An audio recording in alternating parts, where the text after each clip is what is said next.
Hello everyone, welcome to my channel. आज के इस वीडियो लेक्चर में लॉ ऑफ कॉन्स्टिट्यूशन के chapter from coming of the British to framing of the constitution के video lecture third में हम discuss करेंगे टाइम पीरियड 1858 से लेकर के 1919 तक। इससे पहले वाले वीडियो लेक्चर में हमने डिस्कस किया था टाइम पीरियड 16,000 से लेकर के 1858 तक। अब इस वीडियो लेक्चर में हम डिस्कस करेंगे टाइम पीरियड फ्रॉम 1858 टू 1999। तो चलिए स्टार्ट करते हैं अपने इस वीडियो को। तो टाइम पीरियड ऑफ 1858 से लेकर के 1919 यानी ending of the company rules.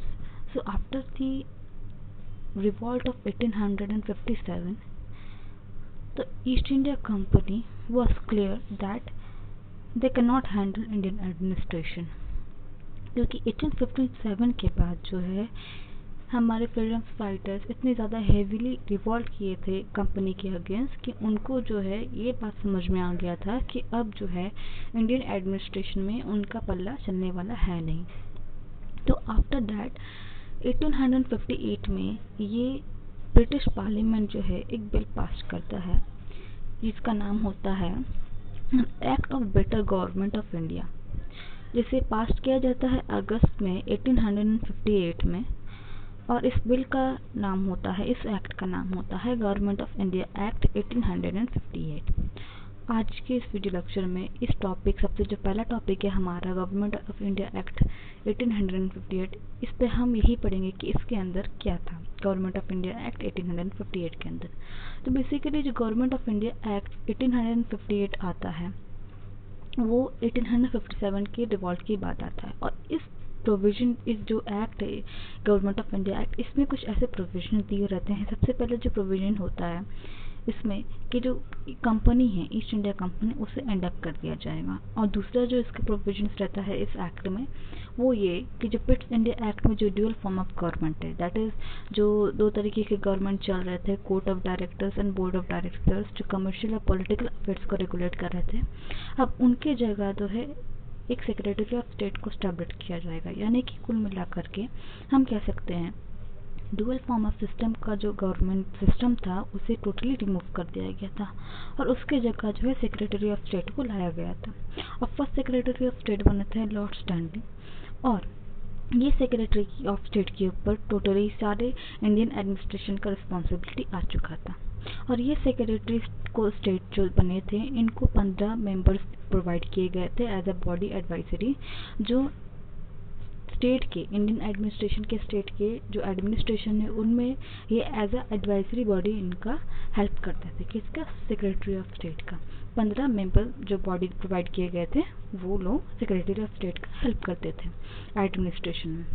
But मसला ये था कि जो ये सेक्रेटरी ऑफ स्टेट है वो स्टे करते थे इंग्लैंड में, और इंग्लैंड में स्टे करने की वजह से जो है इनको इंडियन एडमिनिस्ट्रेशन को रेगुलेट करना पड़ता था। तो इसमें काफ़ी ज़्यादा प्रॉब्लम्स क्रिएट हो रहे थे। तो इस प्रॉब्लम को रिमूव करने की जगह एक न्यू पोजीशन क्रिएट किया गया, एक न्यू पोस्ट क्रिएट किया गया जिसे वाइसरॉय के नाम से जानते हैं। और ये वाइसरॉय वही बने जो पहले गवर्नर जनरल थे, फिर बाद में गवर्नर जनरल ऑफ इंडिया बनाए गए एंड लेटर ऑन इसी पोस्ट को हम वाइसरॉय के नाम से भी जानने लगे। जो डेजिग्नेशन था गवर्नर जनरल ऑफ इंडिया का और वाइसरॉय का, इन दोनों को मर्ज कर दिया गया था ताकि ये दो डेजिग्नेशन के बीच कोई कॉन्फ्लिक्ट क्रिएट ना हो। और सबसे पहला जो वाइसरॉय बने थे वो लॉर्ड कैनिंग बने थे, जो पहले एक गवर्नर जनरल रह चुके थे। अब ये जो वाइसरॉय है, जो लॉर्ड कैनिंग है, वो एज अ एजेंट हेल्प करते थे सेक्रेटरी ऑफ स्टेट को, जो इंडिया में ही स्टे करके, जो वाइसरॉय है ये इंडिया में ही स्टे रहते थे, इंडिया में ही स्टे करते थे। और इंडिया में स्टे करके वो सेक्रेटरी ऑफ स्टेट जो इंग्लैंड में स्टे करते थे उन्हें इंडियन एडमिनिस्ट्रेशन को चलाने में मदद करते थे। अब बात करते हैं गवर्नमेंट ऑफ इंडिया एक्ट की कुछ अदर पॉइंट्स के बारे में। तो ये एक्ट इम्प्लीमेंट होने से पहले एक दरबार सेटअप हुआ था इलाहाबाद में इन नवंबर 1858 में।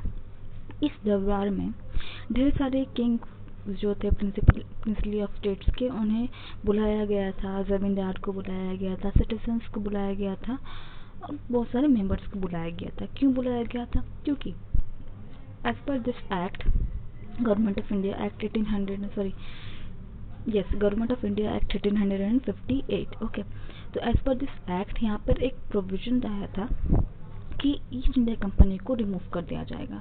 तो लोगों के बीच ये काफ़ी ज़्यादा कंफ्यूजन क्रिएट हो रहा था कि जो गवर्नमेंट है ईस्ट इंडिया कंपनी वो रहेगी नहीं रहेगी, क्या होगा एंड सो ऑन।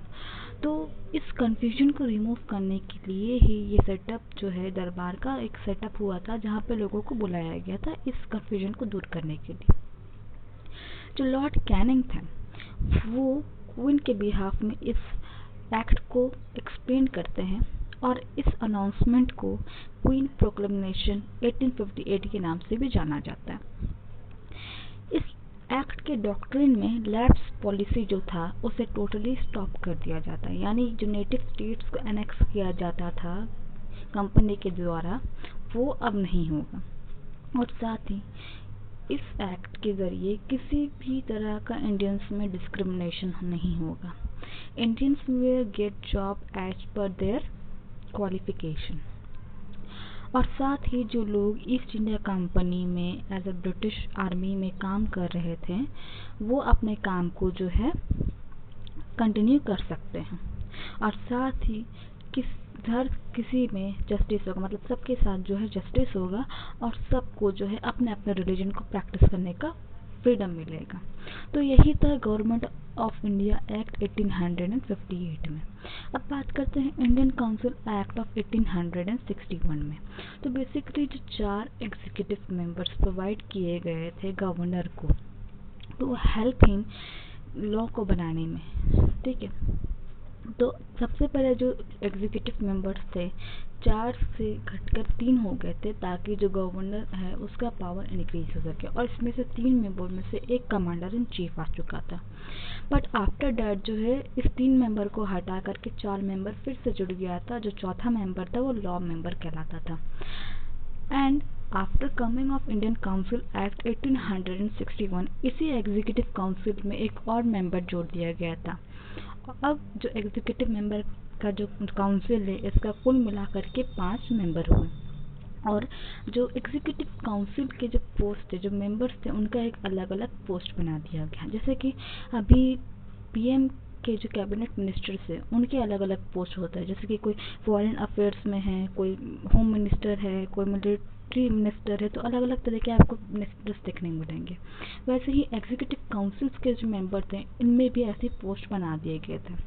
और इसमें से एक पोस्ट जो था पब्लिक वर्क डिपार्टमेंट ऐसे करके, इसमें एक और मेंबर जुड़ गया था, यानी 5+1 = 6 मेंबर जो हैं अब जो एग्जीक्यूटिव काउंसिल में ऐड हो गए थे। अब इंडियन काउंसिल एक्ट में एक और चीज़ इंट्रोड्यूस हुआ जो था इशू ऑर्डिनेंस का पावर जो है वो वाइसरॉय को मिल गया था। यानी कि किसी अर्जेंट मैटर में जो है वाइसरॉय इशू कर सकते हैं ऑर्डिनेंस को without the help of executive council. यानी कि अगर इसमें एग्जीक्यूटिव काउंसिल अगर आपका राय मशवरा ना भी दे, तो अगर कोई अर्जेंट मैटर हो तो उस पर जो है वाइसरॉय खुद डिसीजन ले सकते हैं, ठीक है। अब इसका बात करते हैं हम सेंट्रल लेजिस्लेचर के बारे में। सेंट्रल लेजिस्लेशन में हम देख सकते हैं कि 6 एग्जीक्यूटिव काउंसिल आ चुके थे, ठीक है, और सबका अलग अलग पोर्टफोलियो जो है मिल चुका था। अब जो इससे प्रीवियस में हम डिस्कस किया था कि एक मिनी पार्लियामेंट बनता है एक चार्टर में, कि मिनी पार्लियामेंट बनता है 12 मेंबर का। 12 मेंबर का 6 मेंबर लेजिस्लेटिव काउंसिल से आते हैं और 6 मेंबर जो एग्जीक्यूटिव से। तो यहाँ पर जो एग्जीक्यूटिव है वो एज इट इज़ एग्जीक्यूटिव रहते हैं, यानी 6 मेंबर एग्जीक्यूटिव रहेंगे और बाकी के जो मेंबर्स थे जो लेजिस्लेटिव काउंसिल में थे, इस लेजिस्लेटिव काउंसिल को हटा करके इसके जगह जो एडिशनल मेंबर्स को लाया गया, यानी कि लेजिस्लेटिव काउंसिल अब एडिशनल मेंबर में तब्दील हो गया। और इस एडिशनल मेंबर को जो है अब वाइसरॉय नॉमिनेट करते थे। इस एडिशनल मेंबर्स में कुछ ऑफिशियल्स होते थे और कुछ नॉन ऑफिशियल्स होते थे। ऑफिशियल्स वो लोग जो ब्रिटिश आर्मी या मिलिट्री में काम कर चुके, और नॉन ऑफिशियल वो लोग जो ब्रिटिश आर्मी या उसके कोई सर्विस में वो काम नहीं किए हों। और ये ऑफिशियल नॉन ऑफिशियल का जो टेंचर है 2 साल का होता था। मतलब कह सकते हैं कि एडिशनल मेंबर जो है 6 मिनिमम होते थे और 12 मैक्सिमम होते थे। यहाँ पे एक चार्ट भी होगा, इससे ज़्यादा समझ में आ जाएगा। ये एग्जीक्यूटिव है, ये वॉइस रॉय है, ये वॉइस रॉय है, ये एग्जीक्यूटिव काउंसिल है जो 6 मेंबर है, ठीक है। और यहाँ पे लेजिस्लेटिव काउंसिल को हटा करके यहाँ पे यहाँ पर एडिशनल मेंबर ऐड अप कर दिया गया जो 6 से 12 था, यानी कि मिनिमम 6 मैक्सिमम 12, जिसमें कुछ ऑफिशियल्स थे और कुछ नॉन ऑफिशियल्स थे। और इन एडिशनल मेंबर को नॉमिनेट करते थे वॉइस रॉय, ठीक है। और जो ऑफिशियल्स मेंबर्स थे ये कंस्टिट्यूट करते थे मेजोरिटी। अब ये क्वेश्चन अराइज होता है, क्या इंडियन अलाउड थे एग्जीक्यूटिव्स में? तो इसका आंसर ये होगा, जो इंडियंस अलाउड नहीं थे एग्जीक्यूटिव काउंसिल के मेंबर्स बनने में, बट इंडियंस अलाउड थे एडिशनल मेंबर में ज्वाइन होने के लिए। और लॉर्ड कैनिंग जो थे, जो वॉइस रॉय थे, वो 3 इंडियन को नॉमिनेट किए थे। पहला जो थे इंडियन, वो थे राजा ऑफ बनारस, दूसरे थे महाराजा ऑफ पटियाला और तीसरे थे सर दिनकर राव। इसमें एक और चीज़ था इम्पॉर्टेंट पॉइंट, कि जो सेंट्रल लेजिस्लेशन में जो फाइनेंशियल डिस्कशंस से जो रिलेटेड मैटर्स होते थे वो एडिशनल मेंबर को अलाउ नहीं किए जाते थे, और ना ही एडिशनल मेंबर को अलाउ था कि वो कुछ क्वेश्चन आस्क करे एग्जीक्यूटिव काउंसिल से। अब बात करते हैं इसके प्रोविंशियल लेजिस्लेचर के बारे में। तो बेसिकली चार्टर एक्ट ऑफ 1833 आने से पहले मद्रास और अदर जो प्रेसिडेंसीज थी, जैसे कि मद्रास और बॉम्बे की जो प्रेसिडेंसीज थी, इनको राइट था कि वो अपना अलग से लॉ बना सकती थी। बट आफ्टर चार्टर 1833 के आने के बाद जो पावर है वो टोटली सेंट्रलाइज हो चुका था, यानी कि प्रोविजन लेजिस्लेचर जो थे वो टोटली जो है बंद हो चुके थे, मतलब टोटली स्टॉप्ड हो गया था, और सारा जो पावर है वो सेंट्रलाइज हो गया था सेंटर के हाथ में। तो अब यहाँ पे क्या होता है, आफ्टर दिस एक्ट यानी इंडियन काउंसिल एक्ट के आने के बाद जो ये प्रोविंशियल लेजिस्लेचर है इसे दोबारा से रिवाइव कर दिया जाता है, और इनमें से और भी कुछ प्रोविजंस जुड़ जाते हैं, जैसे कि पहले तो थे मद्रास और बॉम्बे, कुछ अदर प्रोविजंस ऐड अप होते जाते हैं जो होते हैं Bengal and WFP and Punjab, और ये सारे प्रोविजन जुड़ करके ये जो फ्री हो जाते हैं अपने अलग अलग लॉस को बनाने के लिए अपने इस स्टेट लेवल पे।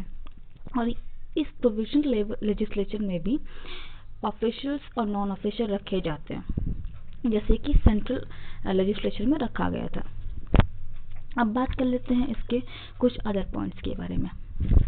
तो अदर पॉइंट्स में जो मिलिट्री, रिलीजन, फॉरेन अफेयर्स और पब्लिक रेवेन्यू का जो मैटर था, इस मैटर में जो कुछ भी बिल पास होता था, इस टॉपिक्स में जो कुछ भी बिल पास होता था इससे रिलेटेड, ये तभी पास हो सकता था जब तक कि वाइसरॉय का एसेंट ना लिया जाए।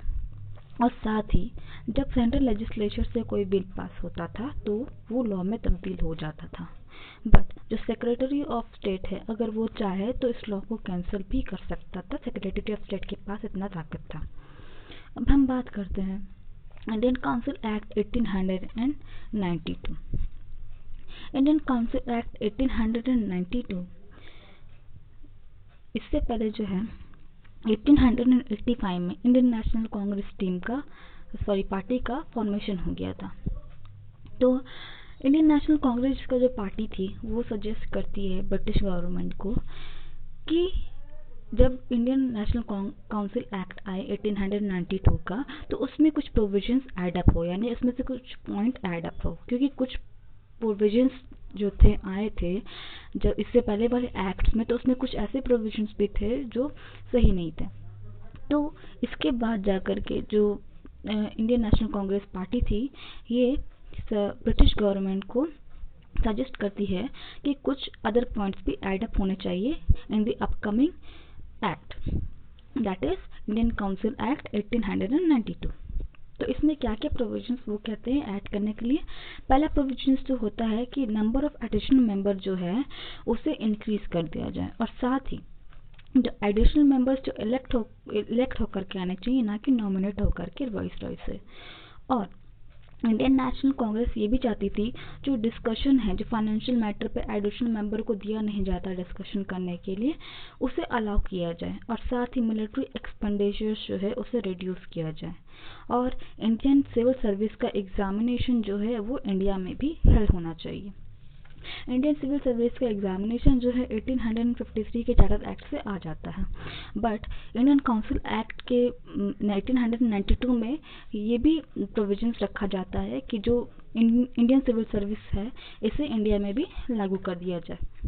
तो इन सारे पॉइंट्स के ज़रिए जो है ब्रिटिश गवर्नमेंट कुछ चेंजेस लाती है।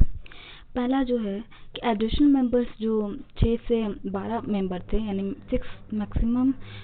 मिनिमम 6 और मैक्सिमम 12, इसमें 10 से 16 मेंबर्स कर दिए जाते हैं, यानी कि 10 मिनिमम और 16 मैक्सिमम। इसमें एक चार्ट है, इसमें ज़्यादा समझ में आएगा। यहाँ पर देखिए 10 से लेकर के 16 मेंबर कर दिए जाते हैं और इससे पहले जो मेंबर थे 6 से लेकर के 12 मेंबर थे।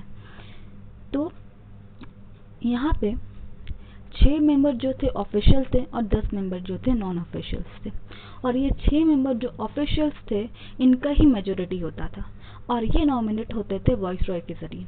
वही जो 10 नॉन ऑफिशियल मेंबर थे उनमें 5 जो मेंबर हैं वो नॉमिनेट होकर आते थे वॉइस रॉय से, और बाकी के जो मेंबर्स थे, बाकी ये 5 मेंबर्स, उसमें से एक मेंबर जो है नॉमिनेट होके आते थे, nominated by chamber of commerce in Calcutta, और बाकी के जो 4 मेंबर थे वो nominated by provincial assembly of Bengal, Bombay, Madras and NWRF।